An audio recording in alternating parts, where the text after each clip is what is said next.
mon cher Philippe?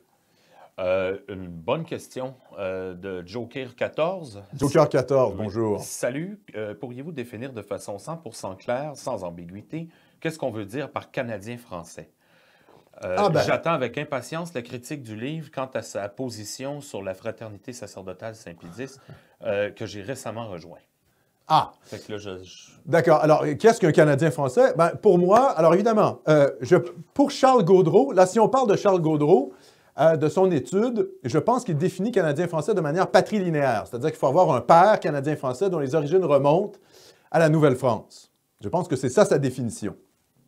Après, on peut toujours faire d'autres définitions. Est-ce qu'il faut avoir un parent canadien-français et l'autre parent d'origine européenne, par exemple? Ça me semble être assez bon. Il y aurait toujours des définitions différentes. Moi, je pense que le terme canadien-français se comprend aussi, peut assimiler des éléments, notamment, évidemment, des éléments d'origine européenne. On prend l'exemple du premier ministre Johnson. Daniel Johnson, donc nom de famille irlandais.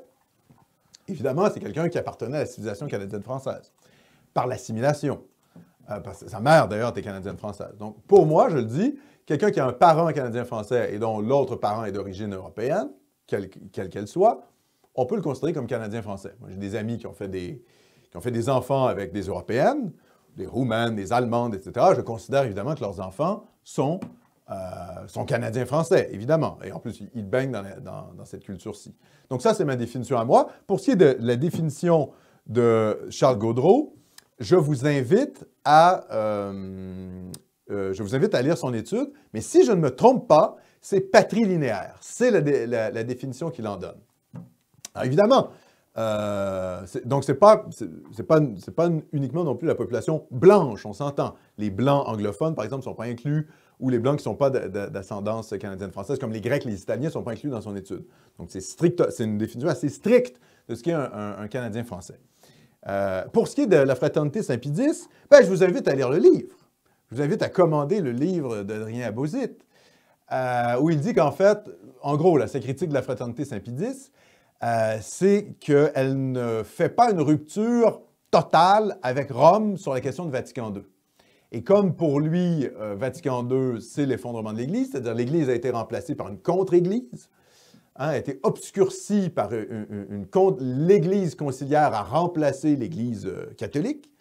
Le fait que la fraternité Saint-Pédis ne soit pas en rupture avec cette Église conciliaire et joue d'ambiguïté sur la question, notamment Monseigneur Lefebvre, qui est le fondateur, si on veut, de la fraternité Saint-Pédis, eh bien, ça amène finalement une espèce de confusion générale des esprits qui fait en sorte que la fraternité Saint-Pédis s'accommode de cette Église conciliaire qui, selon Abauzit, est une contre-Église.